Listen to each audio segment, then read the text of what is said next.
স্বাগত নিউজ 24 বিরতিহীন সংবাদে আপনাদের সঙ্গে আছি আমি তাসনিমে জান্নাত অর্থী।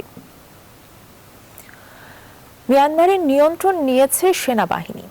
ক্ষমতাসীন দলের নেত্রী অং সান সুচি সহ দলের শীর্ষ কয়েকজন নেতাকে আটকের পর জরুরি অবস্থা জারি করা হয়েছে। বন্ধ করে দেওয়া হয়েছে রাষ্ট্রীয় টিভি এবং রেডিও।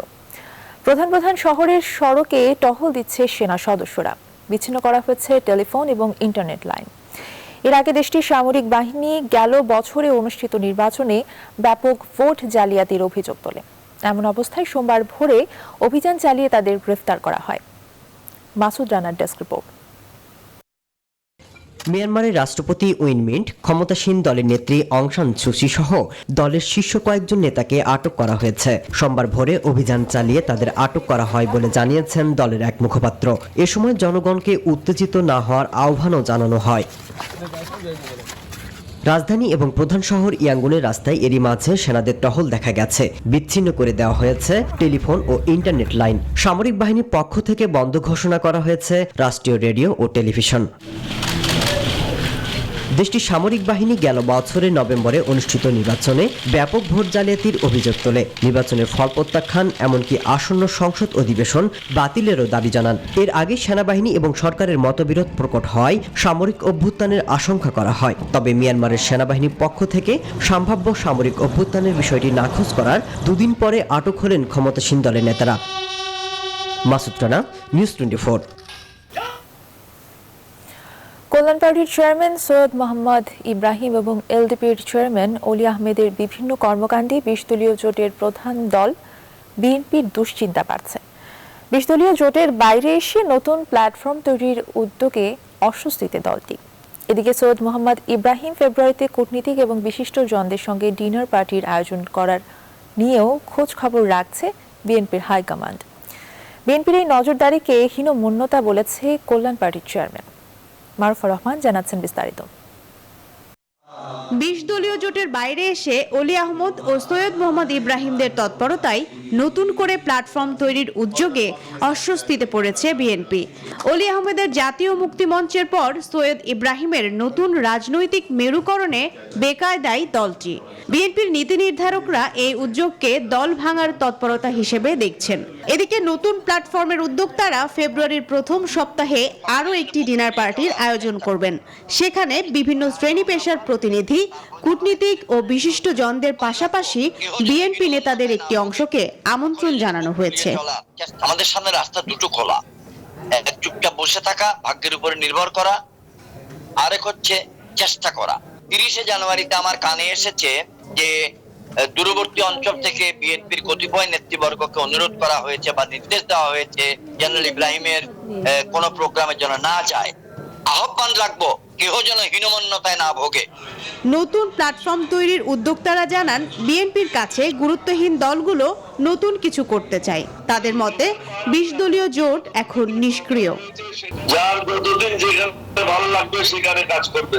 কেউ যদি আমার পার্টি ছেড়ে যেতে চায় বা অন্য কোনো পার্টি ছেড়ে যেতে চায়, এটা হলো ব্যক্তিগত ব্যাপার। কেউ মানা করে বা কেউ শাসনে এটা বন্ধ করতে পারে না। তবে বিএনপির সাবেক এমপি মেজর অবসরপ্রাপ্ত আক্তারুজ্জামান এই প্ল্যাটফর্ম নিয়ে বলেছেন বিএনপির ক্ষতি করতেই তারা এই প্ল্যাটফর্ম করেছে। এটা একটা প্রচেষ্টা, অপপ্রয়াস এবং এটা মূলত বিএনপি ক্ষতি করার জন্য করা হচ্ছে এবং এটাকে আমরা কখনো সমর্থন করতে পারি না। তারা তো অনেক কিছুই করতে চায় কিন্তু তাদের জনসমর্থন কোথায়? বিএনপি আওয়ামী লীগের বাইরে 60% মানুষ নতুন নেতৃত্ব চান বলে মনে করেন নতুন প্ল্যাটফর্ম তৈরির উদ্যোক্তারা। মারুফা রহমান, নিউজ 24, ঢাকা। এমপি মন্ত্রিত্বের লোভে শাসক শ্রেণীর কাছে তারকা বামপন্থীদের আত্মসমর্পণে জনগণ বামধারার প্রতি বিশ্বাস হারায় বারবার।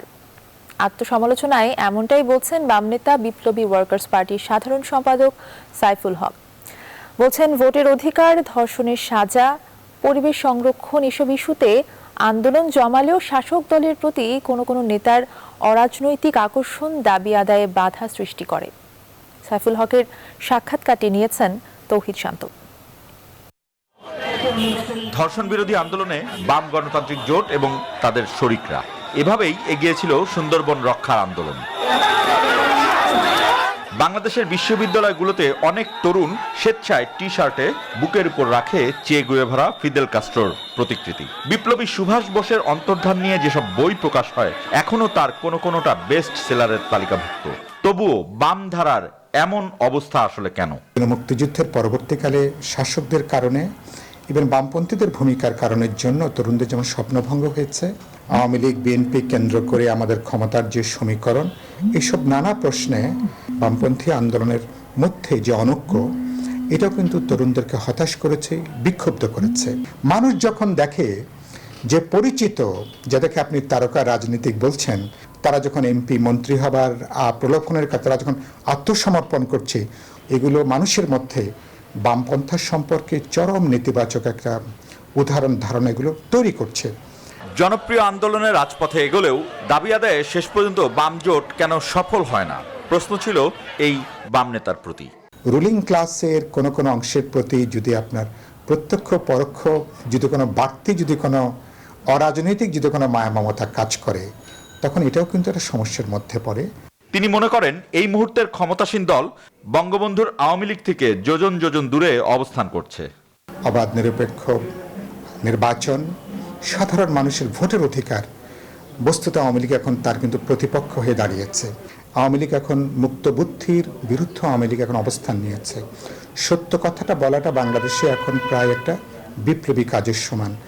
অতীতের ভুল শোধরাতে পারলে বিএনপির সঙ্গেও সরকার বিরোধী ঐক্য হতে পারে বলেও মনে করেন সাইফুল হক। বিএনপি জামাত শাসন আমলে আপনারা যে অপকর্মগুলো আপনাদের আমলে সংগঠিত হয়েছে, সেসব প্রশ্নে আপনারা আত্মসমালোচনা কি, মানুষের কাছে আপনাদের ব্যাখ্যাটা কি, এ ব্যাপারে আপনাদের পরিষ্কার অবস্থান নেওয়া দরকার। জনসম্পৃক্ততার কারণে বাম গণতান্ত্রিক জোটের প্রতি জনগণের আস্থা দিন দিন বাড়ছে বলেও ধারণা সাইফুল হকের। এক ধরনের বিচ্ছিন্ন। তৌহিদ শান্ত, নিউজ 24, ঢাকা। যেই তরুণ দর্শক, আগে যেমনটি জানিয়েছে, মিয়ানমারে নিয়ন্ত্রণ নিয়েছে সেনাবাহিনী। ক্ষমতাসীন দলের নেত্রী অং সান সুচি সহ দলের শীর্ষ কয়েকজন নেতাকে আটকের পর জরুরি অবস্থা জারি করা হয়েছে। বন্ধ করে দেওয়া হয়েছে রাষ্ট্রীয় টিভি এবং রেডিও। প্রধান শহরের সড়কে টহল দিচ্ছে সেনা সদস্যরা। বিচ্ছিন্ন করা হয়েছে টেলিফোন এবং ইন্টারনেট লাইন। এই বিষয়ে আলোচনা করতে আমাদের সঙ্গে সরাসরি যুক্ত হচ্ছেন মিয়ানমারে নিযুক্ত সাবেক বাংলাদেশ রাষ্ট্রদূত নজরুল ইসলাম। জনাব নজরুল ইসলাম, আপনাকে স্বাগত জানাচ্ছি নিউজ 24 সংবাদে। আপনার কাছে প্রথমেই আমি জানতে চাই, মিয়ানমারের বর্তমানে অবস্থা আসলে কি ইঙ্গিত করছে, কোন দিকে যাচ্ছে দেশটি? ধন্যবাদ। একটু সংশোধন করি, আমি মিয়ানমারে অনেক আগে ছিলাম, চার্জে অ্যাফেয়ার্স ছিলাম ফর সাম টাইম। আমি দূতাবাসের দ্বিতীয় পদে ছিলাম, রাষ্ট্রদূতের অনুপস্থিতিতে বেশ কিছুদিন চার্জে অ্যাফেয়ার্স ছিল। আপনি যে প্রশ্নটা করলেন, মিয়ানমারে কিন্তু এটা নতুন কোনো ঘটনা না। ওদের যে এই অং সান সুচি, যাকে ওরা এখন অ্যারেস্ট করেছে বা গৃহবন্দী করেছে, তার বাবা জেনারেল অং সান, যিনি মিয়ানমারের স্বাধীনতা এনেছিলেন, তাকেও হত্যা করা হয়েছে। যে মিয়ানমারে আপনারা জানেন যে জেনারেল নেউইন থেকে শুরু করে একাধিকবার সামরিক হস্তক্ষেপ হয়েছে। এখন এই যে আমাদের যে সমস্যাটা, রোহিঙ্গা সমস্যা, এটাও কিন্তু সেনাবাহিনীর দ্বারা সৃষ্ট। যাদেরকে ওই অঞ্চলের দায়িত্ব দেওয়া হয়েছিল, তাদের অত্যাচারে এবং তাদের নৃশংস হত্যাকাণ্ডে রোহিঙ্গারা দেশ ছাড়ে। আমরা এই মিয়ানমারের এই ঘটনা প্রবাহ আমাদেরকে অবশ্যই সম্পৃক্ত করে এবং আমাদের ভালো মন্দের সঙ্গে অবশ্যই জড়িত। এটা আমাদের অত্যন্ত গুরুত্বপূর্ণ একটা সময়, যে ক্রুশিয়াল টাইম, যে আমাদের পররাষ্ট্রমন্ত্রীর বক্তব্য কালকে শুনেছেন যে প্রথম দফায় কিছু রোহিঙ্গা নিবে, তারা কিছু কিছু করে নেবে, কিন্তু সেটাও এখন ভেস্তে চলে গেল। এখন আমরা ঘটনা প্রবাহের দিকে যদি খেয়াল করি তাহলে দেখব আগামী কয়েকদিনে আরো এটা খারাপের দিকে যাবে এবং রোহিঙ্গা প্রত্যাবাসনটাকে সাংঘাতিকভাবে ব্যাহত করবে, অনিশ্চিত করবে এবং আমাদের স্বার্থকে সাংঘাতিকভাবে ক্ষুণ্ণ করবে। অং সান সুচি আমরা যখন রোহিঙ্গা প্রত্যাবাসনে ব্যর্থ হলাম তাকে কিন্তু আমাদের জনগণ অনেক গালিগালাজ করেছেন, কিন্তু আমি জানতাম যে তার হাতে ক্ষমতা নেই বললেই চলে, সেনাবাহিনীর হাতেই ক্ষমতা। এটা আগেও নজরুল ইসলাম খান, আমি আরেকটু আপনার কাছে জানতে চাচ্ছিলাম যে প্রতিবেশী দেশ হিসেবে মিয়ানমারের এই অস্থিরতা আঞ্চলিক স্থিতিশীলতার জন্য হুমকি কিনা, আর দ্বিপাক্ষিক ইস্যুগুলো বিশেষ করে এই রোহিঙ্গা প্রত্যাবাসন হুমকির মুখে পড়তে পারে কিনা, আপনার কি মনে হয়? আঞ্চলিক স্থিতিশীলতার জন্য হুমকি নয়, বাট এটা খারাপ। আঞ্চলিক আমাদের বাংলাদেশের স্বার্থ যখন পূর্ণ হবে, এটা অঞ্চল ভিত্তিক একটা নড়াচড়া পড়বে এবং এটা আমাদের স্বার্থটাকেই সবচেয়ে ব্যাহত করবে এই মুহূর্তে।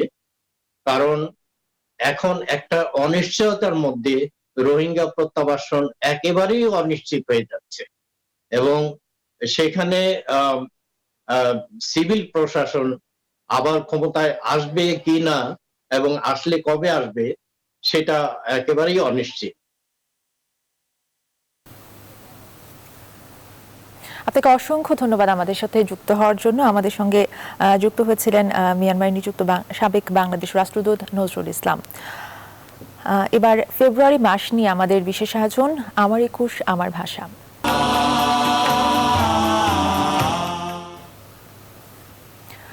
মাতৃভাষার মর্যাদা যে দেয় না সে শ্রদ্ধার যোগ্য নয় বলে মনে করেন কথা সাহিত্যিক সেলিনা হোসেন। তার মতে অন্য ভাষা জানতে হবে, তবে নিজ ভাষাকে উপেক্ষা করে নয়। সবাই একাত্ম হয়ে সর্বস্তরে বাংলার ব্যবহার নিশ্চিত করা দরকার বলেও মনে করেন তিনি। এছাড়াও তিনি বলেন, নবীন লেখকদের সাহিত্যের মান বাড়ানোর ক্ষেত্রে প্রবীণ লেখকদেরও দায়িত্ব রয়েছে। অন্তরা বিশ্বাস জানাচ্ছেন বিস্তারিত। মায়ের ভাষার মান রাখতে 52 ভাষা আন্দোলনে জীবন দিয়েছিলেন রফিক শফিক সালাম জব্বারেরা।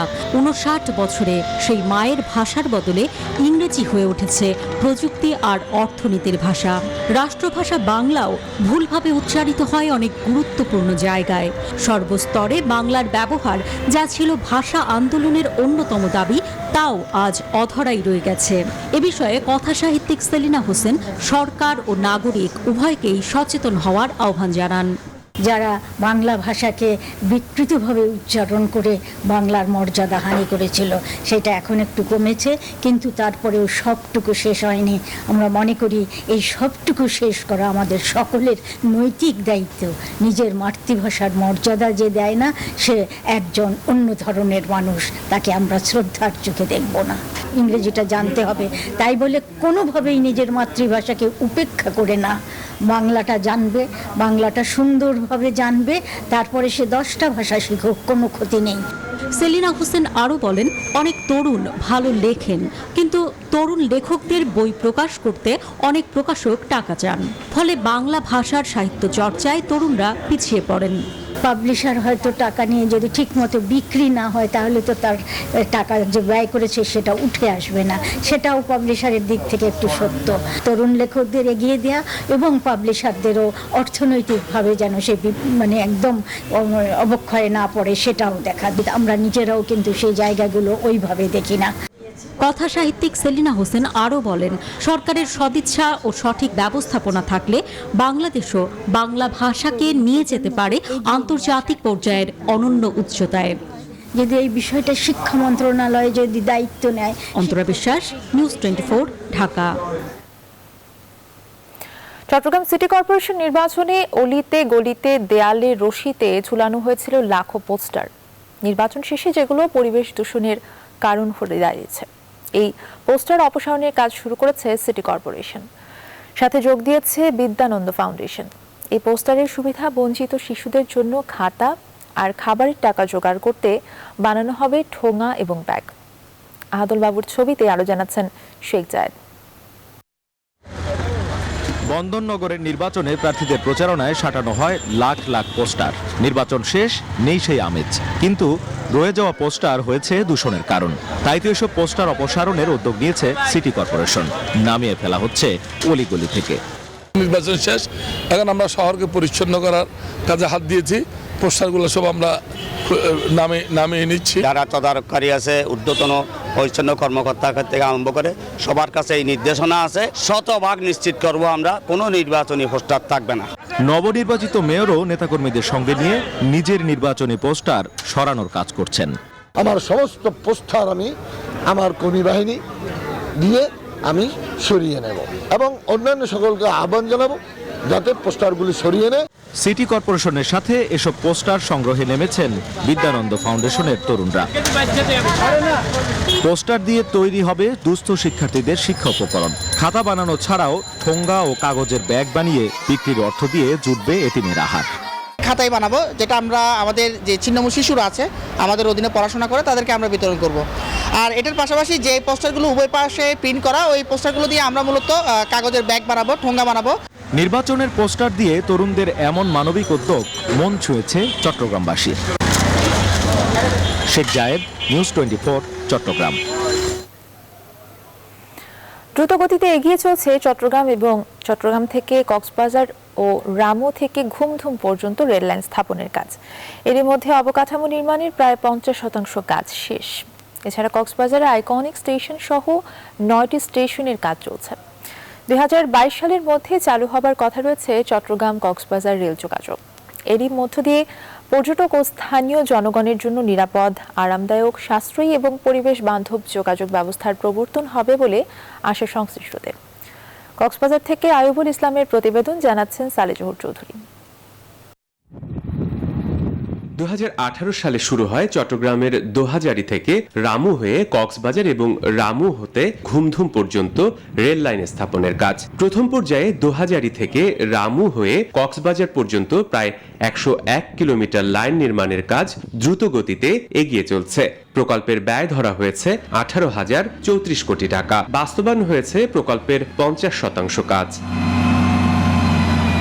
রেললাইন চালু হলে দেশের যে কোনো স্থানের পণ্য আনা নেয়া সহজতর এবং সাশ্রয়ী হবে এবং এই অঞ্চলের আর্থ-সামাজিক উন্নয়ন হবে, এমনটাই দাবি স্থানীয় জনপ্রতিনিধিদের। এটা যদি বাস্তবায়ন হয়ে যায়, বাংলাদেশ যে প্রান্ত হোক যাবে, আমাদের পান যে প্রান্ত হোক যাবে, আমাদের শস্য যে প্রান্ত হোক যাবে এবং স্বল্প সময়ের মধ্যে যাবে এবং স্বল্প খরচে যেতে পারবে। দোহাজারী কক্সবাজার হয়ে রামু ঘুমধুম পর্যন্ত রেললাইন প্রকল্পের কাজ শেষ হলে রেল যোগাযোগ ব্যবস্থার অভূতপূর্ব পরিবর্তন হবে আশা জেলা প্রশাসকের। কাজ দুর্দান্ত গতিতে এগিয়ে চলছে এবং আমরা আশা করি প্রভূত একটা যোগাযোগ অবকাঠামো যেটা সেটার সামনে হবে। আন্তর্জাতিক বিমানবন্দর, রাস্তা 4 লেনে উন্নীতকরণ, কর্ণফুলী টানেলের পাশাপাশি রেল যোগাযোগ শুরু হলে কক্সবাজার হবে আন্তর্জাতিক মানের শহর, বলছেন স্থানীয় সংসদ সদস্য। এই উন্নত যাতায়াত ব্যবস্থা যদি হয়ে যায় তাহলে কক্সবাজারে পর্যটকের আগমন যেমন দ্বিগুণ তিনগুণ বৃদ্ধি পাওয়ার সম্ভাবনা রয়েছে, তেমনি বিদেশিরাও কক্সবাজার ছুটে আসবে। করোনাকালীন সময়ে কাজের কিছুটা ধীর গতি হলেও দ্রুত গতিতে নির্মাণ কাজ এগিয়ে চলছে। আশা করা যাচ্ছে 2022 সালের মধ্যে ঢাকা কক্সবাজার রেল যোগাযোগ চালু হবে। Desk report, news 24। এবারে ফার্স্ট সিকিউরিটি ইসলামী ব্যাংক অর্থ বাণিজ্যের সংবাদ। দেশের অভ্যন্তরে মোটর বাইক উৎপাদন এবং রপ্তানি বাড়াতে ব্যাপক প্রস্তুতি নিচ্ছে উদ্যোক্তারা। অবশ্য এজন্য সিসি সীমাবদ্ধতা দূর করে নীতি সহায়তা চায় তাদের। দেশীয় মোটর বাইক উৎপাদনকারী প্রতিষ্ঠান রানারের কারখানা ঘুরে দেখা যায় করোনার চাপ কাটিয়ে আবারও পুরো দমে উৎপাদন শুরু হয়েছে। সুলতান আহমেদ জানাচ্ছেন বিস্তারিত।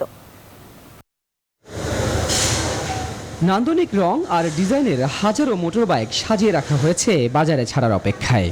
ময়মনসিংহের ভালুকায় রানার কারখানার চিত্র এটি। আমদানি নির্ভরতা কমিয়ে এখন বাংলাদেশেই তৈরি হচ্ছে বিভিন্ন দামের মোটর বাইক। অবশ্য কাজটি মোটেই সহজসাধ্য নয়। কারখানা ঘুরে দেখা যায় পূর্ণাঙ্গ মোটরবাইক দেখতে যত সুন্দর ততই কঠিন তৈরির প্রক্রিয়াটি। কয়েকটি ধাপে তৈরি হচ্ছে মোটরসাইকেলের যন্ত্রাংশ। শ্রমিকদের তীক্ষ্ণ চাহনি আর দক্ষ হাতের স্পর্শে ধীরে ধীরে দৃশ্যমান হয় মোটরবাইক। আপনার পার্টস তৈরি হয় বিভিন্ন রকমের বিভিন্ন ডাই সেটিং করার পরে একটা মোল দিয়ে আমরা একটা জিনিস তৈরি করি।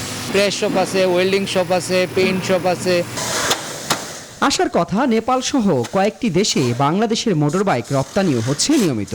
অবশ্য দেশের বাজারে সিসি সীমাবদ্ধতার কারণে ভালো মানের বাইক তৈরিতে সাহস পাচ্ছে না উদ্যোক্তারা। আমাদের দেশের মার্কেটে যদি বাইকটা না থাকে তাহলে কিন্তু আমরা লার্নিংটা নিতে পারি না যে বাইকাররা কী ধরনের চ্যালেঞ্জ ফেস করে, ম্যানুফ্যাকচারিংয়ের টেস্টিংয়ের ক্ষেত্রে আমরা কী কী চ্যালেঞ্জ ফেস করি। তো যে কারণে আমরা শুনছি যে গভর্নমেন্ট হয়তো আরও বেশি সিসির বাইক বাংলাদেশে অ্যালাউ করবেন, তখন এক্সপোর্টটা কিন্তু আমাদের আরও ইজি হবে, আরও সম্প্রসারিত হবে। বিশেষজ্ঞরা বলছেন চীন থেকে যেসব উৎপাদনকারীরা সরে আসবে তাদের কারখানা বাংলাদেশে নিয়ে আসতে প্রচেষ্টা চালাতে হবে সরকারকে। দেশের সস্তা শ্রমবাজার ব্যবহার করে যাতে মোটরবাইক উৎপাদন বাড়ানো যায় সেই দিকেও নজর দিতে হবে।